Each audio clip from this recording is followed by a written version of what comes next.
The only thing that we're interested in is putting money in your wallet. If you want to bet the fights, if you want to have a little bit of action, you are in the right place. With my partner, Ian Parker, I am Brett Okamoto. We're ready to rock between our parlays, our props, our straight picks. It's time to make money. Let's go.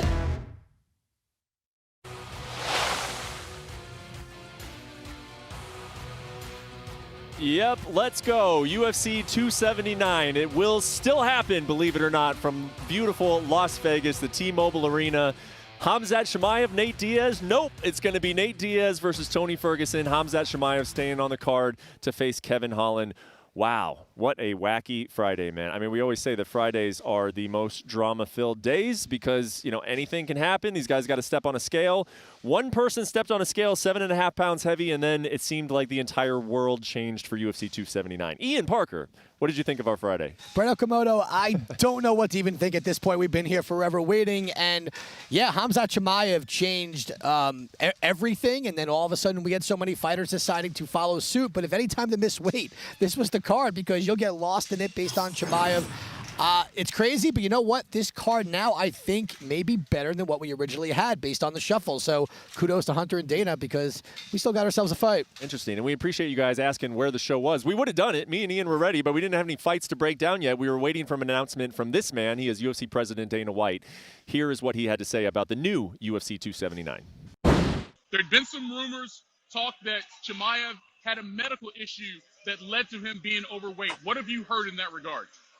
Yeah, no. So what happened was he was cutting weight. If you saw him yesterday, he was very, very lean already, and he should have come in on weight. He started to cut weight, and, you know, he started locking up and cramping and all the things that happen when you're bad, that are from a bad cut. And, you know, unlike 10 years ago when we were doing this, they call in, we send a doctor up, and the doctor determines whether he should keep cutting weight or not, and the doctor told him he shouldn't. So we jumped on this morning, and the new card now, we have Nate Diaz versus Tony Ferguson, and Khamzat Chimaev will fight Kevin Holland, and Leach will fight Rodriguez. So with that being said, it's an interesting matchup for a couple reasons here up and down this card. Starting with the main event, because as I mentioned earlier, Nate Diaz, only one fight remaining under his UFC contract, an OG in the game, a fan favorite. He's the guy that can headline, obviously, a pay-per-view card against another OG in Tony Ferguson, a matchup that a lot of fans have wanted to see forever but never transpired. Your take on the fact that that's the fight you end up with considering everything that's happened? Yeah, it's crazy. Listen, it's not by coincidence that we stack guys the same weight on the same card in case anything goes wrong. But, yeah, it worked out. You know, obviously, when something like this happens, you got guys who have trained for another guy for a long time. And, you know, so getting these guys to agree to different fights can be a little tough sometimes, but we got them all done. They're locked in. I will be at the weigh-ins in, 45 minutes, and we will be squaring these guys off.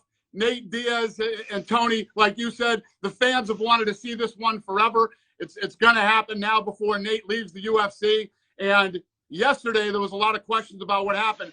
Kevin Holland and Khamzat Chimaev actually got into it yesterday backstage. Ironically, they will now fight and Saturday night. And Leach versus Rodriguez is also a fun fight. So it literally couldn't have played out any better.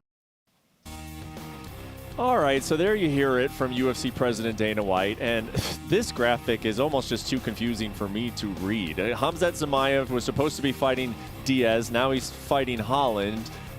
Nate Diaz was supposed to fight Chimaev, now he's fighting Ferguson, Jingliang. I mean, all of this, everything changed. Everything changed in the top three fights. Now you got five rounds in the main and co-main. I think that's important to key in on as we talk about this from a betting perspective. The weights are interesting. It's 180 pounds now for Holland and Chimaev, and D-Rod and Jingliang. It stays 170 for Tony and Nate. And that is where we will start our betting breakdowns here in the main event. Nate Diaz versus Tony Ferguson. You haven't had a whole lot of time to think about this one, Ian, but what did you think in terms of when we started to catch wind that, hey, this might be the new main event? What is it going to look like in the odds?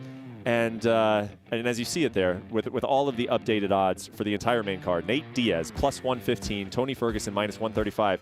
Much better odds for Nate Diaz than he was seeing against Khamzat Chimaev. Tony Ferguson minus 135. All of those odds are via the Caesar Sportsbook. So just walk me through a little bit of where your mind was at as things were coming into place, Ian.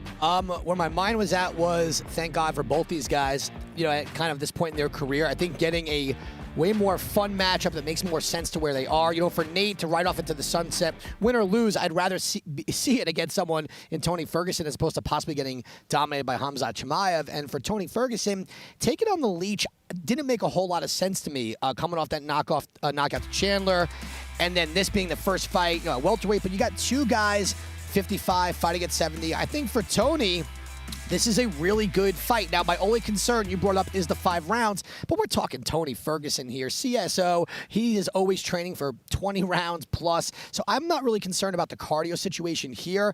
And with Nate, though, is he mentally checked out? He's here to fight, but he's leaving, he says, no matter what, although we talked about he's going to fight, in your interview with him, 15, 20 years more. But he bleeds a lot. He gets cut a lot. He hasn't won a fight in a while. And Tony did look very good in round 1 against Chandler. So it's a really interesting thing. I am going to lean Tony Ferguson here. I will tell everybody, keep an eye on your props because they haven't come out yet from what we've seen. But if you can grab a distance or an over 4.5, both guys are durable. I think this is going to be a 5-round, really fun fight between the two. For me, with Nate, it's the volume and his boxing compared to Tony, potentially with the wrestling. And will the cardio make a difference in a 5-round compared to a 3-round? Yeah, you may have just answered my question there. But so you say there's only a lean on Tony Ferguson. And I got to ask, even though, again, you might have just kind of said it there with the Nate stuff on the tail end. I see paths to victory here for Tony. I do. I see the way in which he's got the long arms. I don't think that he's going to. He's got the elbows. He's got the ability to cut you open. We know that Nate always bleeds in his fights, and everybody that ever fights Tony Ferguson ends up bleeding. So that is not an equation that goes in Nate Diaz's favor.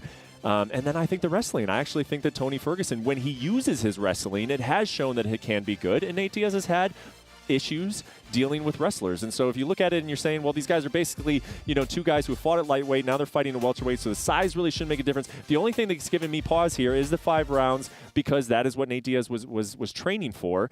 But why not a like? Why just a lean on Tony Ferguson? Because It's tough when you got someone in Nate who's been training for 5 rounds against someone in Chimaev who wrestling is levels above Tony right now. So whatever Nate was training for, yes, there's a lack of predictability, I guess, factor with Tony. But, the more I think about it, is the 5-round really going to make that much of a difference? Because I think Tony's physicality, I think Tony's strength will play. Because for me, Nate's not a physical guy. Mm-hmm. He is a guy that will go 5 rounds. He's the one who's going to take all your shots and hopefully you tire out in order to win.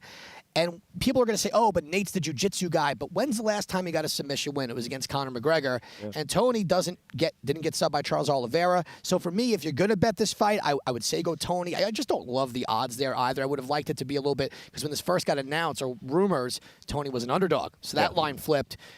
It's going to be an interesting one, but I'm just going to lean that way due to lack of preparation, due to everything that happened today. So we'll see. Let me ask you this. In terms of a handle, when you got 2 guys now who are obviously Khamzat has a big following as well, but you got 2 guys who are, like we've been saying, this OG thing all the time.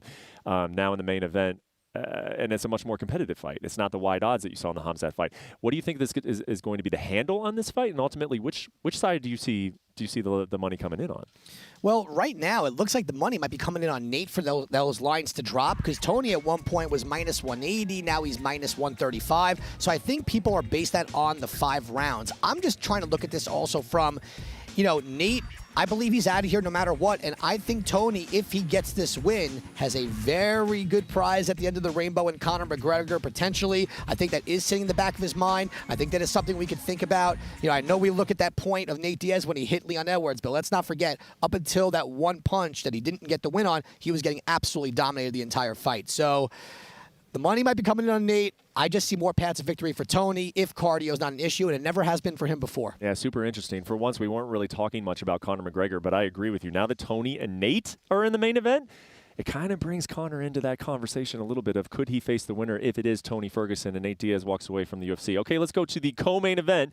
It was Khamzat Chimaev who was in the main event. Now he's in the co-main taking on Kevin Holland. And as you have heard, there was a little bit of a scuffle between these two. Do you think that that is a little bit of an advantage for Holland? Because we know that our boy Khamzat gets a little emotional in there sometimes. Khamzat has become, from a silent assassin to just talking so much, and there's not too many better trash talkers than Kevin Holland, who could also handle that pressure. You know, I don't know advantage-wise at all where Holland has this, even in the trash-talking situation here. But Khamzat's not used to being the bad guy. Yeah, Khamzat is. I don't think that this is. Khamzat just seems ready to fight wherever, whenever he is. He seems ready to go. So I don't think this is going to play too much of a factor into him, but I think it could just play a factor into him from the competitive standpoint of that. We saw this against Gilbert Burns, man. Yeah. And if he has resistance and if he has somebody talking to him a little bit, it's not that he's going to get emotional and leave himself open to a big shot, but he just might start expending a lot of energy and try to get the guy out of there instead of just fighting him, you know? And so that's, I guess, where my concern is potentially in this fight for Khamzat. The only thing that I'm going to say in regards to concern is that Kevin Holland, and this is no disrespect to Kevin, I'm a huge fan of his. I love that he's stepping up. I think no matter what here, I hate to be corny, he's a winner because he's taking this on short notice and not many would, but he's no Gilbert Burns when it comes to takedown defense, when it comes to level of competition. And for Kevin Holland, the hardest part for me here with him is his takedown defense. You know, Cowboy Oliveira in his last fight not only took him down, had the rear naked choke, 10 more seconds and Holland might have been out. For Chimaev, I think now that he is not the most popular fighter in a good way, I don't know how he looks in the eyes of the UFC, blowing this main event, causing all this drama, and maybe never fighting at 170 again. So that title shot hopes out the window. He takes him down, finishes Holland with his wrestling. Yeah, well, listen, I think the psychological stuff is important to talk about it when we're breaking down from a betting perspective. But I think it can get overblown. And this one, I'm not sure. Even though what I just said is that you can get Khamzat riled up, you can get him to expend energy. I do think that this one, a lot of it comes down to the nuts and bolts. So you know that Chimaev is a minus 500 favorite. How do you go about trying to bet this co-main event? So we were hoping there would be some props available. You know, we talk about Chimaev by submission or inside the distance. Right now, they're not available yet. So at minus 500, he is still parlay worthy. So we'll save that one for the Parker's parlay later. I do think Chimaev gets this win, but keep an eye on those props. If it's available, by submission could be interesting, or inside the distance. If it's playable, that's the only way I could really see this fight happening. I don't think it's going 5 rounds. Where would you say it's playable for like a submission? Oh, I mean, listen, anything minus 150 or better. I think by submission there, we've seen him get rear naked chokes, usually takes the back. And for Kevin Holland, we did see that happen with Oliveira. He had that choke. And if you got Khamzat on your back, you're probably not making it out of the round. Okay, so keep an eye on those props. Maybe minus 150. Anything better than that, the lean or the pick, I suppose, is go ahead and jump on that prop. Okay, let's move to the 180-pound division. It's a new division for UFC 279. Jingliang taking on Daniel Rodriguez. D-Rod, a guy that I am pretty high on, a guy that I am always entertained to watch. Same thing goes with Jingliang. Two very, very entertaining fighters going at 180 pounds. Now, Jingliang was supposed to fight at 170, so we actually did cut down to 170, but this fight will take place at 180. D-Rod, the minus 160 favorite. What do you think of this new matchup that we weren't expecting to see here at 279? I think the odds are pretty accurate. I think Rodriguez would be a bigger favorite if he had been more active for the last year and a half. This is a guy who's an underdog against Kevin Lee, was supposed to get out-wrestled, out-whatever, and he showed up and he showed out. And for the Leech, beating Muslim Salikov in that last fight, coming back and winning by knockout, but I don't see him knocking out Derek Rodriguez. D-Rod is very durable, but you got a guy in the Leech who's got other paths to victory here. If he could use that striking to set up his wrestling, that could be the difference maker. However, and I do love the Leech. I listen, the personality's showing out. He's working so hard on his English. He wants to be here. The whole situation with the suit was very entertaining, and he's a fan favorite, but it's just so hard for me to not see this fight being a boxing match, in which I think D-Rod is so underrated. I think he's a smart fighter, durable, great cardio.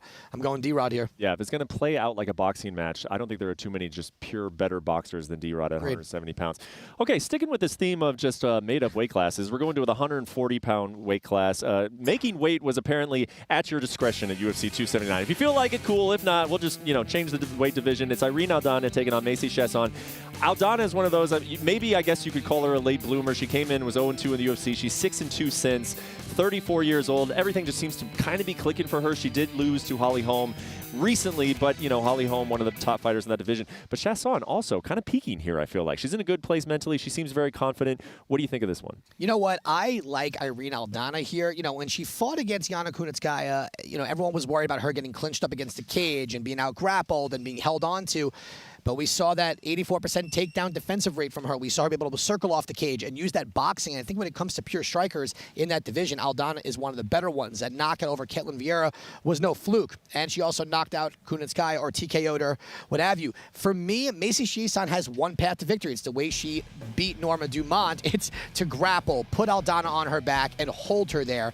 You know, otherwise in the striking department, that's Aldana all day. She's got the reach. You know, Macy's been tough. She has been showing up, like you said, maybe peaking here, but she's fighting someone who is an active striker. Norma Dumont, that was a close fight, but Dumont wasn't throwing a whole lot. We were sitting there watching. It's like, the winner was whoever had more cage control time, which is terrible. For me, Aldana wins this fight. I think that striking gets it done. As long as she doesn't get held against the cage, for me, it's Aldana. Yeah, well, it's a fight that's obviously getting overlooked because of all of the drama that has played out on this main card, but it could produce a contender for Amanda Nunes, who is always in search of new opponents, of course. All right, let's finish up with the light heavyweight division. Johnny Walker taking on Ion Cutelaba. Johnny Walker, man, he's had some issues. He's 1-4 in his last 5. He's been put away in 2 of those. Ion Cutelaba has only had 2 wins since 2019, so both of these guys in big need of a win. Odds makers like Cutelaba, -220. Are they right? They're right. Odds are a little high just because Cutelaba has made mistakes. Listen, he got knocked out twice by Ankalaev. In his last fight against Ryan Spann, he was winning, was smart, but then got caught in a guillotine. Although I don't see Johnny Walker, outside of power and knockout ability, really being threatening to Cutelaba. I think Cutelaba training with Eric Nissick at Extreme Couture, he's actually gotten a lot smarter with that fight IQ. I liked what he was doing in the Ryan Spann fight. I liked that he was tentative. He was taking his time. He wasn't just swinging for the fences, letting it come to him. And what I think is going to happen is I think he's going to wrestle Johnny Walker. Because if you put Walker on his back, what's Walker really going to do? Power's gone. And we also seen that Walker's been a little bit more hesitant in his fights, in his fight with Thiago Santos, you know. And for me, I'm going to take a little bit of a different way with this bet. I know people may poke fun at us a little bit because you got 2 knockout guys, 2 guys that are super aggressive. I think this fight's going to start round 2. We're going to get through round 1. The hesitancy of Walker, the lack of volume, and I think Cutelaba makes this a wrestling match, tries to tire Walker out. So we're going to get this, and these odds are pretty solid. I believe it's -135, so that's where we're going to go here, that the fight starts round 2. I don't think anybody's going to be poking fun as long as it hits, man. We are willing to take any bet here as long as that thing cashes in. Okay, let's move to the prelims. We're going to do it a little bit differently here. You got early prelims on ESPN Plus, and then you got the main card prelims, ESPN Plus is where you can find those. Your fight to watch from a betting perspective on these listed prelims. You know what? I like Jalton Almeida here. This is a guy who's been doing it in 2 different divisions. He's exciting. He's got good hands, very good submissions on the ground. You know, this is someone that to really keep an eye on here. Now, there's a reason why he's -700. His opponent's coming off the Contender Series. You know, very active striker, tries to wrestle, but there's something about Almeida that just... He's got that it factor here. You know, with Parker Porter, he put him away pretty quickly, so to jump up to heavyweight and do that. So Almeida, again, -700 is a little bit tough. Probably will throw him in the parlay just to get something out of him. But this is a guy to keep an eye on because as he goes up the ranks and fights higher level competition, odds will drop down. Keep an eye on Almeida. Okay, well, my prelim to watch is Hakeem Dawodu taking on Julian Erosa because I like Julian Erosa. I think he's shown some promise in a 4-1 start in the UFC. This kid coming out of Washington, and Dawodu, it's interesting, man. He missed weight. He missed weight by not just a little bit of amount. He didn't try to recut. It was clearly a weight miss, and he has not had a problem with that before. Talk to me about this fight where Dawodu is actually the -230 favorite, and I think Erosa has shown a little bit in his career. You know what? Erosa is a guy who always is dangerous as long as he keeps his hands up and his chin down. Because Dawodu is the much better striker here. But the thing with Hakeem Dawodu is he is a slow starter, always comes from behind. You know, with the second, third round, he picks up the volume. He relies on his cardio. But when he gets put on his back, he doesn't there's really no submission threat. And someone in Julian Erosa, if he just kind of sits back a little bit, doesn't brawl so quickly, he's got a long reach. He's someone who is a good striker. He's been dropped a lot in his career, but Dawodu hasn't gotten too many knockouts. So if Erosa can implement that ground game, which we saw him do a few fights ago against Nate Landauer, I think that he could possibly pull off the upset. But again, these are someone in Dawodu, if he leads the way with striking, hard to put away. I like over 2.5 rounds. Okay, over 2.5 rounds, and that is your main prelim on ESPN and ESPN Plus. So we did the prelims a little bit differently, but don't worry. We're going to give you all of the picks, all of Ian's picks for all of the full prelims. Let's get him up there on the screen, and then Ian, you take it away for all of your leans on the early prelims and then the prelims. All right, so we're going to go Dawodu Arosa over 2.5. Almeida versus Anton. Look, I talked about Almeida by sub. Those odds are really solid. Over 1.5, you're getting plus odds just because Anton is good defensively on the ground. So I don't mind taking a shot there. I like Jamie Pickett in that fight. More ways to win.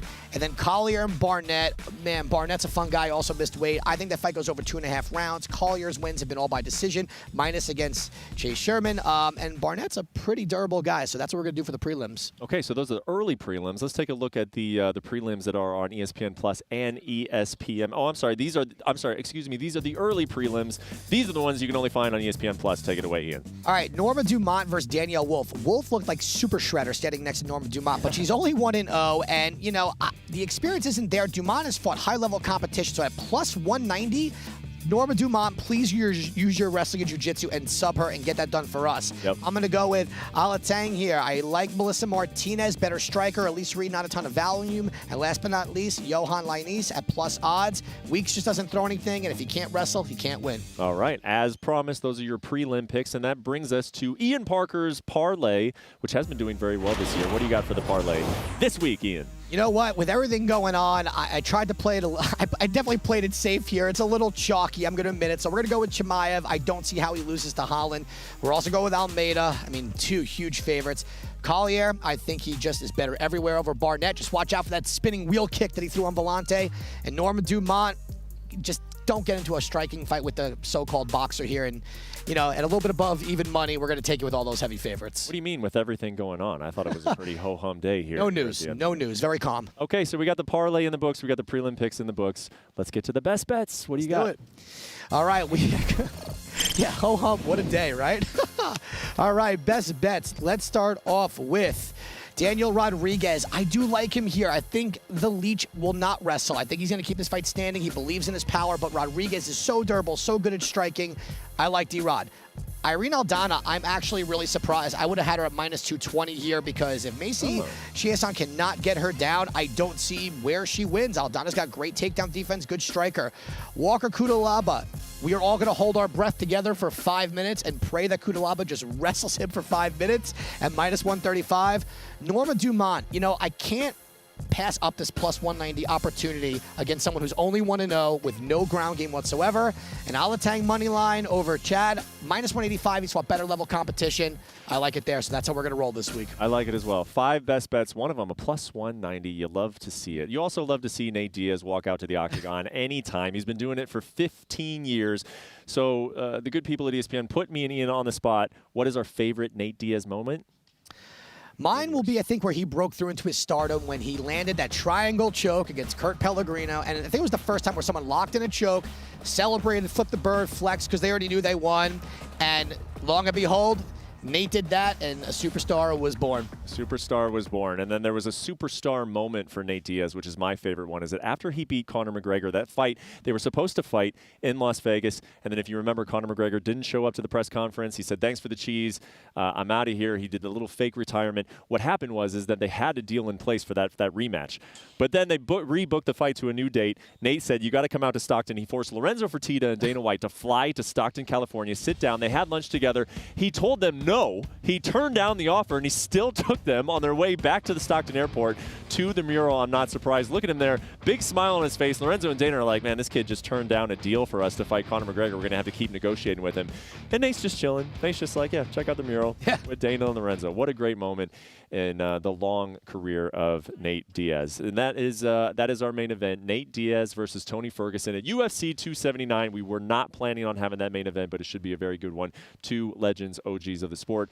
That will go down on Saturday, UFC 279 in T-Mobile Arena. Thank you for sticking with us, guys. It has been a long day, but we got best bets in, and it's going to be a profitable day, as always. For Ian Parker and myself, enjoy the fights at UFC 279 and come right back here because we do this for every UFC card the rest of the year, so stay tuned.